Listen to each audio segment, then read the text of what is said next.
Hello students, आज हम next name reaction पढ़ने वाले हैं। लास्ट क्लास में मैंने आपको गैब्रियल थैलामाइड रिएक्शन पढ़ाई थी। अभी हॉफमैन्स ब्रोमामाइड डिग्रेडेशन मेथड पढ़ाने वाली हूँ। इस रिएक्शन का एक और नाम है हॉफमैन्स रीअरेंजमेंट रिएक्शन। देखते हैं रिएक्शन क्या होती है। ब्रोम अमाइड है, तो अमाइड से अमाइड हमारा रिएक्टेंट होगा और हम किसकी मेथड ऑफ प्रिपरेशन पढ़ रहे हैं? अमाइंस की, इसीलिए अमाइंस हमारा प्रोडक्ट होगा। तो अभी इसमें एक जनरल रिएक्शन लिख देती हूँ, RCONH2। इसका रिएक्शन ब्रोमीन के साथ करते हैं, Br2 प्लस इसमें हम एक्वस KOH यूज करते हैं।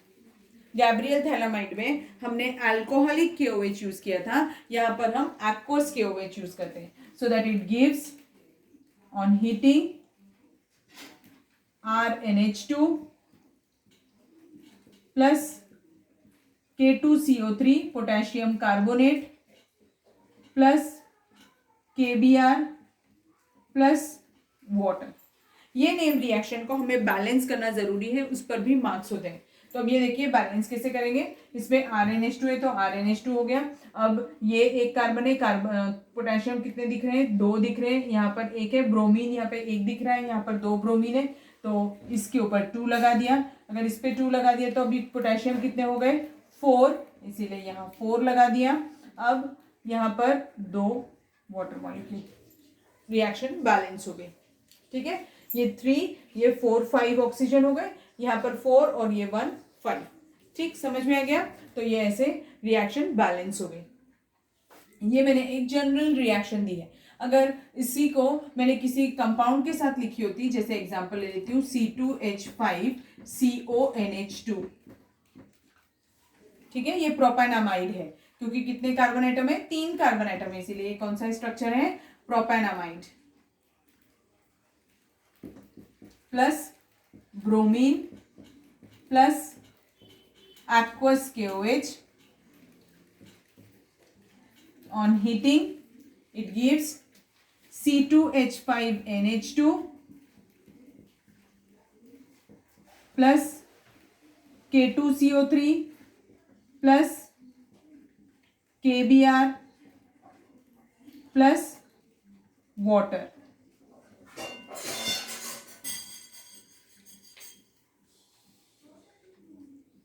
ठीक है, तो ऐसी रिएक्शन हो गई। यहाँ पे देखिए ये प्रोपेनामाइड था और यहाँ पर क्या बन गया? इथेनामीन। इथेनामीन, ठीक, मींस यहाँ पे मैंने 3 कार्बन एटम से शुरू किया था और हमारे प्रोडक्ट में कितने कार्बन एटम बन गए? 2 कार्बन एटम ही है, तो इसमें क्या हो गया? 1 कार्बन एटम से डिक्रीज हो गया। Therefore this reaction is used for stepping down the series. ठीक है, 1 कार्बन एटम से हम कम कर देते हैं, to descend the series use कर रहे हैं हम इसे, to decrease. So in this reaction is used for stepping down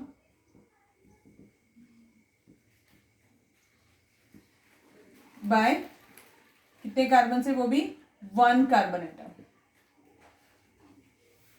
ठीक है, इसीलिए हमने वर्ड यूज क्या किया है यहाँ पे? डिग्रेडेशन, डिग्रेड कर दिया, 1 कार्बन एटम कम कर दिया है हमने यहाँ पर।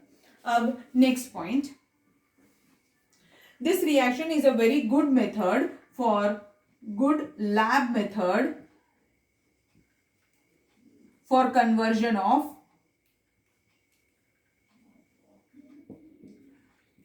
Amide into amine.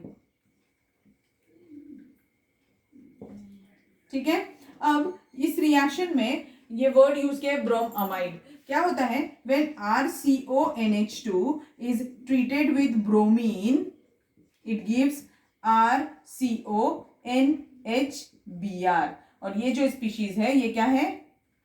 This compound is termed as N-bromo acid amide. That's why we use the word N-bromo acid amide intermediate form हो रहा है, इसीलिए हम इसे क्या बुलाते हैं? ब्रोमामाइड बुलाते हैं। ये क्या है? इसका इंटरमीडिएट है। कभी कभी क्वेश्चन पूछता है कि इंटरमीडिएट क्या फॉर्म हुआ, तो आपको पता होना चाहिए क्या फॉर्म हुआ है यहाँ पे? N-bromo एसिडमाइड इंटरमीडिएट फॉर्म हुआ है। नाउ नेक्स्ट, इस रिएक्शन में एक और, अब ये रिएक्शन को अगर हमने डिटेल में इसका मैकेनिज्म पार्ट देखा होता तो ये एक 5 स्टेप मैकेनिज्म रहता, और उसमें फर्स्ट स्टेप ये वाली होती जिसमें एंड्रोमो एसिडामाइड फॉर्म हो रहा होता, और भी आगे आगे हम जैसे जैसे जाते हैं यहाँ पर एक और इंटरमीडिएट फॉर्म होता है, वो है आइसोसाइनेट।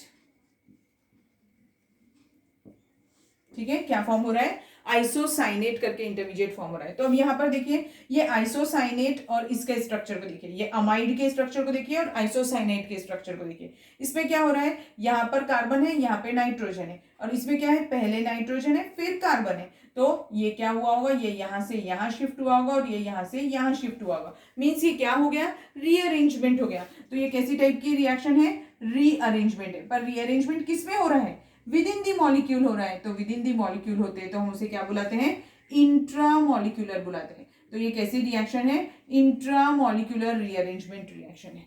ठीक, समझ में आया। तो this much is enough for today's class. बाकी की अब यहाँ पर हमारी मेथड ऑफ प्रिपरेशंस खत्म हो गई है। अब हम नेक्स्ट क्लास में केमिकल प्रॉपर्टीज पढ़ने वाले हैं। Thank you.